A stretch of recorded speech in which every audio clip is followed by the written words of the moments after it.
तो अब कृषि अभियंत्रण के चैप्टर 5 के आंकिक प्रश्नों को हल करेंगे, जिस चैप्टर का नाम है पानी उठाने के यंत्र। तो देखिए, इस चैप्टर के आंकिक प्रश्नों को हल करने के लिए हमें किसी सूत्र की जरूरत नहीं है, और यदि किसी सूत्र पर आधारित कोई आंकिक प्रश्न आ जाएगा तो उस सूत्र के भी बारे में सीख लेंगे। तो देखिए, दिए हुए प्रश्नों में जो यह 35वां प्रश्न है, यह एक आंकिक प्रश्न है, जिसमें कह रहा है कि एक अपकेंद्री पंप से जल निष्करण 1200 लीटर प्रति मिनट हो रहा है एवं 10% पानी विभिन्न कारणों से नष्ट होता है।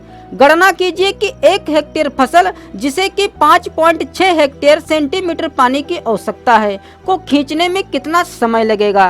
तो देखिए, जैसे कि यह एक हेक्टेयर का खेत है और इस खेत में हमें पानी भरना है, मतलब इसे सींचना है, वो भी उस अपकेंद्री पंप से जो 1 मिनट में 1200 लीटर पानी निकालता है। तो जो यह अपकेंद्री पंप है, जिस पंप से 1200 लीटर प्रति मिनट में पानी निकलता है, तो इससे हमें इस 1 हेक्टेयर वाले खेत की सिंचाई करनी है। तो हमें यह पता करना है कि खेत की सिंचाई करने में कितना समय लगेगा, हमें वह पता करना है। ठीक है, मतलब टाइम पता करना है हमें। तो देखिए, चूंकि यहाँ पर दिया हुआ है कि 1 मिनट में 1200 लीटर पानी निकालता है यह अपकेंद्री पंप, तो सबसे पहले तो हम यह जान लें कि इस खेत को कितने लीटर पानी की आवश्यकता है। क्योंकि जब हमें यह पता चल जाएगा कि इस खेत को कितने लीटर पानी की आवश्यकता है, जैसे मान लेते हैं कि इस खेत को 2400 लीटर पानी की आवश्यकता है, तो इसको भरने में कितना समय लगेगा। तो चूंकि यह जो अपकेंद्री पंप है, यह 1 मिनट में 1200 लीटर पानी निकालता है, तो 2400 लीटर पानी निकालने के लिए इसे 2 मिनट लगेंगे। मतलब यदि इस खेत को 2400 लीटर पानी की आवश्यकता है, तो इस अपकेंद्री पंप को 2 मिनट लगेगा इसको भरने में। और यहाँ पर चूंकि यह भी कहा गया है कि जो यह पानी निकल रहा है 1 मिनट में 1200 लीटर, इसमें से 10% पानी नष्ट भी हो जाता है, मतलब यह पूरा पानी इस खेत में नहीं पहुँच पा रहा है। ठीक है, मतलब नालियों से इधर उधर हो जा रहा है। इसका मतलब जो खेत में पानी जा रहा है वह कुल कितना जा रहा है, क्योंकि 10% तो नष्ट हो रहा है, मतलब 90% ही इस खेत में पानी जा रहा है। तो यदि हम 1200 का 90% कर लेंगे, तब हमें पता चल जाएगा कि इस खेत में कुल कितना पानी जा रहा है। मतलब इस खेत में पानी कितना जाएगा, 2 जीरो से 2 जीरो कट जाएंगे, 12 108 और 1 जीरो, मतलब 1080 लीटर ही पानी इस खेत में जा रहा है। तो सबसे पहले तो हम यह पता कर लें कि इस खेत को कितने लीटर पानी की आवश्यकता है। यदि वह हमें पता चल जाएगा तो हम 1080 से भाग कराकर पता कर सकते हैं कि इसे भरने में कितना समय लगेगा। ठीक है, तो सबसे पहले तो लिख लेते हैं जो जो इस सवाल में दिया हुआ है।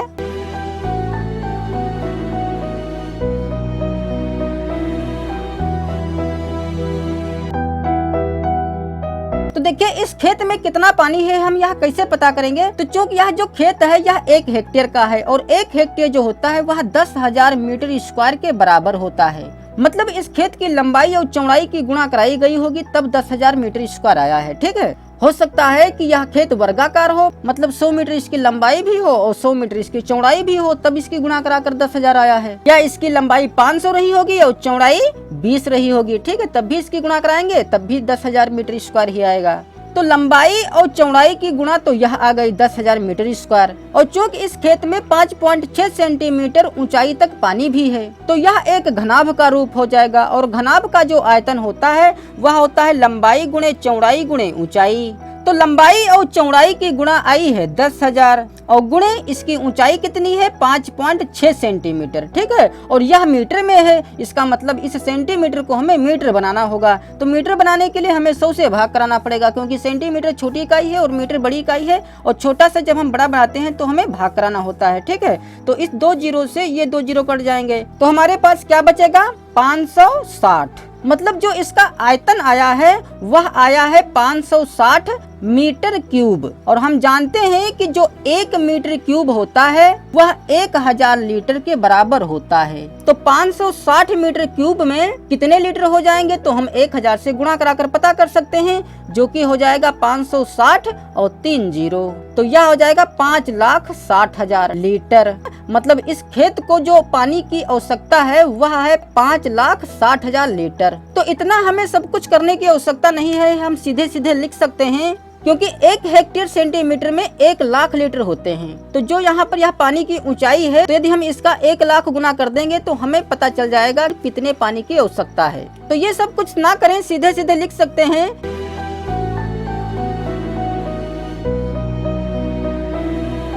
इसलिए 5.6 हेक्टेयर सेंटीमीटर पानी की आवश्यकता बराबर कितनी हो जाएगी, हम इसका 5.6 गुना कर देंगे तो यह आ जाएगा 56 पूरा लिख दें और 4 जीरो लगा दें क्योंकि 5 जीरो है और 1 पर दशमलव भी है। तो जैसा कि अभी 5,60,000 प्राप्त किया गया था तो देखिए यहाँ पर भी उतना ही आ गया। ठीक है, तो हम डायरेक्ट यही 2 लाइनें लिखकर पता कर सकते हैं कि खेत को कितने लीटर पानी की आवश्यकता है। तो अब हम यह लिख लें कि जो यहाँ पर यह 12 लीटर प्रति मिनट में पानी निकाल रहा है तो चूंकि इसका 10% पानी नष्ट हो जाता है तो जो खेत में पहुँचने वाला पानी है वह पहले पता कर लें, जो कि अभी आया था 1080। और यदि इसका मान घंटे में पता करना चाहते हैं तो हम इसको घंटा भी बना सकते हैं। तो चूंकि 1200 लीटर प्रति मिनट पानी निकाल रहा है तो 1 घंटे में कितना निकालेगा, हम 60 से गुणा करा सकते हैं। वो इसलिए क्योंकि यहाँ पर मिनट है और मिनट को जब हम घंटा बनाएंगे तो 1/60 लिखेंगे घंटा। ठीक है, तो जो यहाँ 60 बटे में है यह पलट कर ऊपर चला जाएगा तो हम डायरेक्ट यहाँ पर लिख सकते हैं 1200 गुणे 60।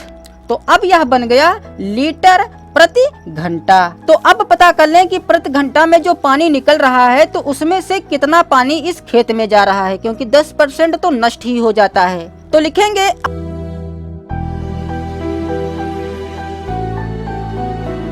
तो इसका हम 90% पता कर लें तो क्या हो जाएगा 1200 गुणा 60 और इसका 90% कैसे पता करेंगे, 90% लगाएंगे और हम जानते हैं कि जो यह परसेंट होता है तो इसे हम बटे में 100 लिख सकते हैं। तो 2 जीरो ये कट जाएंगे। तो देखिए 12 और 90 की अभी जब गुणा कराई गई थी तो 1080 आया था, लेकिन अब चूंकि यहाँ पर 60 भी आ गया है क्योंकि यहाँ पर 60 से गुणा करा लिया गया है लीटर प्रति मिनट को लीटर प्रति घंटा बनाने के लिए। तो इसकी गुणा हो गई 1080 और हमें 60 से गुणा भी करानी है। तो जब इसकी गुणा कराएंगे तो 0 0 तो यह आ जाएगा 64,800 जो कि आएगा लीटर में। तो चूंकि 1 घंटे में जो खेत में पानी जा रहा है वह है 64,800 लीटर। तो इतने लीटर पानी भरने के लिए हमें कितने घंटों की जरूरत पड़ेगी, अभी हम सीख चुके हैं कि इतने को हम भाग करा देंगे इतने से। तो लिखेंगे इसलिए समय बराबर 5,60,000 बटा 64,800।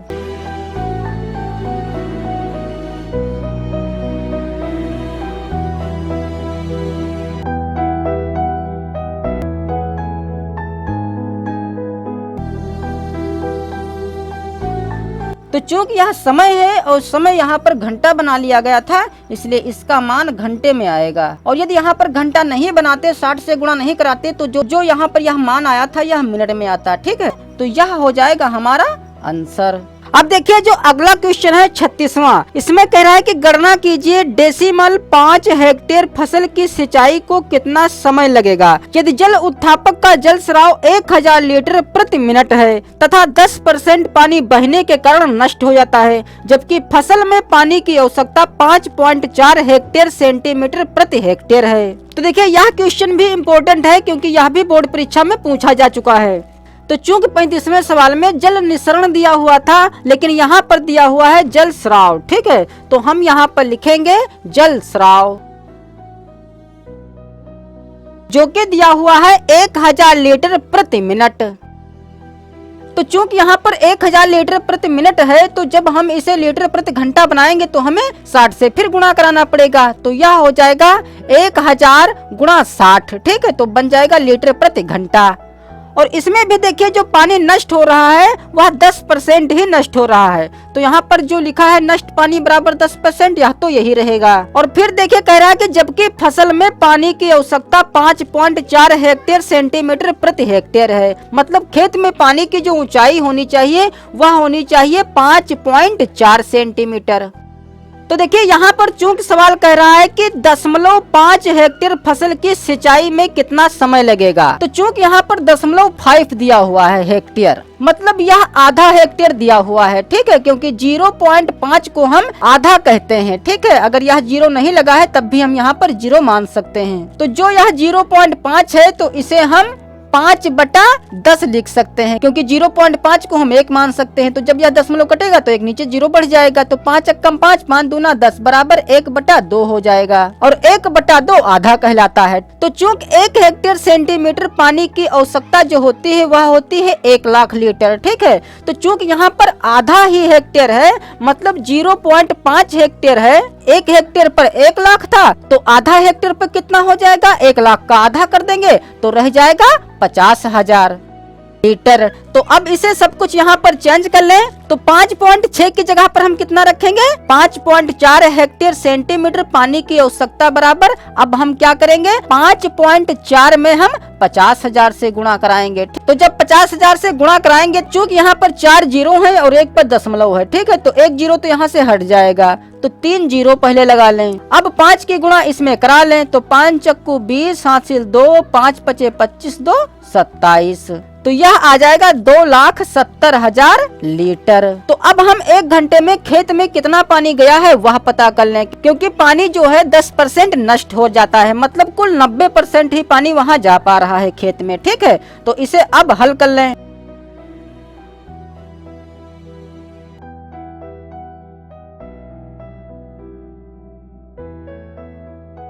तो जैसे कि अभी 35वें सवाल में समय पता किया गया था, तो इसमें भी हम उसी प्रकार से समय पता करेंगे। तो समय बराबर क्या हो जाएगा, इतने बटे इतना हो जाएगा।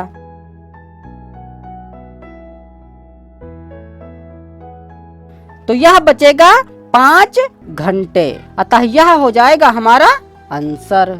अब देखिए जो अगला क्वेश्चन है 37वां, इसमें कह रहा है कि एक फसल को 8 हेक्टेयर सेंटीमीटर पानी की आवश्यकता है। 0.75 हेक्टेयर क्षेत्रफल में बोई गई फसल को सींचने में कितना समय लगेगा यदि जल उत्थापक का जल स्राव 1000 लीटर प्रति मिनट है तथा 10% पानी बहने के कारण नष्ट हो जाता है। तो इस 37वें सवाल में जो जल स्राव दिया हुआ है वह 1000 लीटर प्रति मिनट ही दिया हुआ है, मतलब यह इतने का इतना ही रहेगा, ठीक है। और पानी जो नष्ट हो रहा है वह 10% ही नष्ट हो रहा है। और खेत में जो पानी की ऊंचाई दी हुई है वह दी हुई है 8 सेंटीमीटर, ठीक है। तो हम यहाँ पर लिखेंगे 8 सेंटीमीटर। और जैसा कि 36वें सवाल में 0.5 हेक्टेयर सेंटीमीटर पानी की आवश्यकता हमें पता करनी पड़ी थी, तो इसमें हमें पता करना है 0.75 हेक्टेयर में, ठीक है।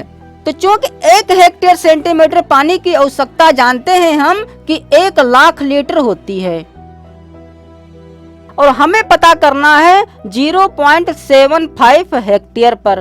तो लिखेंगे 0.75 हेक्टेयर सेंटीमीटर पानी की आवश्यकता बराबर, हम 1 लाख में गुणा करा देंगे 0.75 से। तो चूंकि यहाँ दशमलव के बाद 2 अंक हैं, इसलिए यहाँ से 2 जीरो कम पड़ जाएंगे, तो 75 के आगे 3 जीरो लग जाएंगे, तो यह हो जाएगा 75,000 लीटर। और जो पानी की ऊंचाई है वह है 8 सेंटीमीटर, तो लिखेंगे इसलिए 8 हेक्टेयर सेंटीमीटर पानी की आवश्यकता बराबर कितनी हो जाएगी, इतने में हम गुणा करा देंगे 8 से। तो यह हो जाएगा 75,000 गुणा 8 बराबर 3 जीरो, 8 पंचे 40, हासिल 4, 8 सत्ती 56 और 4 60। तो यह आ जाएगा 6 लाख लीटर।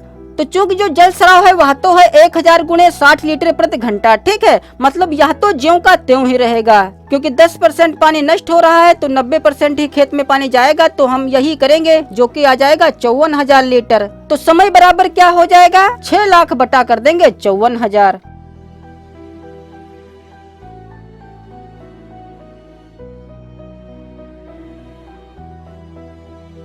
तो यह आ जाएगा 11.11। और चूंकि यहाँ पर घंटा बना लिया गया है इसलिए इसका मात्रक रखेंगे घंटा, अतः यह हो जाएगा हमारा आंसर। तो अब देखिए जितने भी शेष सवाल रह गए हैं उसमें सभी में हमें समय ही ज्ञात करना है, ठीक है। और चूंकि समय ज्ञात करने वाले 3 सवालों को हल कर लिया गया है, तो आप इन तीनों सवालों की सहायता से जो भी सवाल शेष रह गए हैं उनको आप स्वयं ही कर सकते हैं। फिर भी यदि कोई दिक्कत है तो कमेंट करके बताना, इसका पार्ट 2 भी बना देंगे।